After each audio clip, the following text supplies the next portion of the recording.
back on White Hazel, the 1-bedroom twin cabin. We're going to rasher through a couple of little different things here. Now, U-channel, skirting around the bottom and guttering.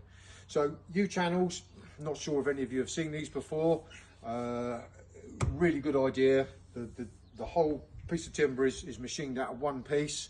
It's formed in a U, that's why we call it a U-channel. That U-channel then fits over the end grain.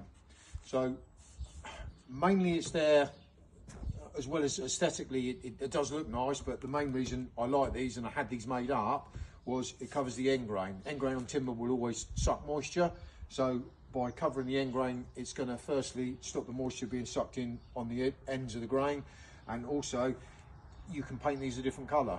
You know, they're all put on with Torx screws, so you can take these off, paint the cabin one colour and your frames and your U-channels another, just to give you a bit of contrast.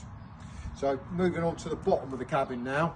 So the cabin is all fitted up on the glue lambs with a gap underneath for airflow. We make this bit of timber up, we just put an edge on it, cut an angle on the top, so when the water comes down it rushes off and doesn't sit on the top.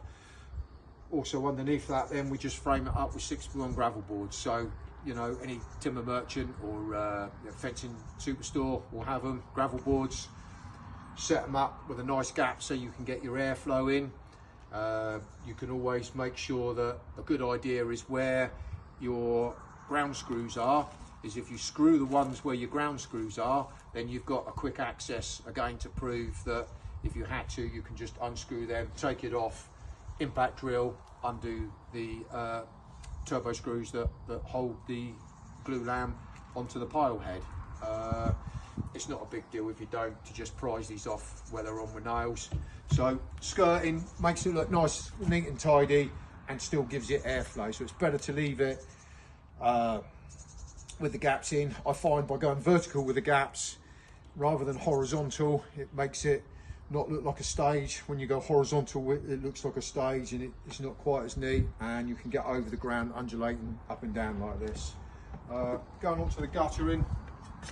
So the guttering that comes with the cabins is zinc, aluminium. So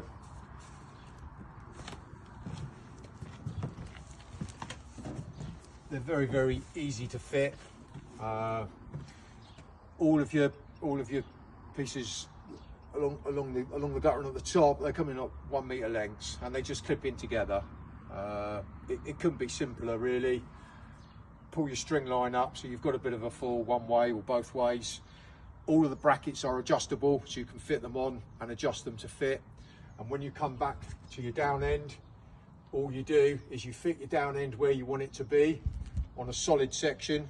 There's two ways of doing that. You either use an angle grinder and cut yourself a nice big hole, or drill lots of holes in it, and that's all there is to it. Different people like it different ways. Some like it with the holes in to stop leaves and things going down. I like a nice big hole so all the water goes down it. And it is very, very simple and looks beautiful. So that's our zinc guttering. Our skirting boards out of 6x1 around the bottom, and our U-channels. The U-channels also, I forgot to touch on these, we put these inside as well as outside.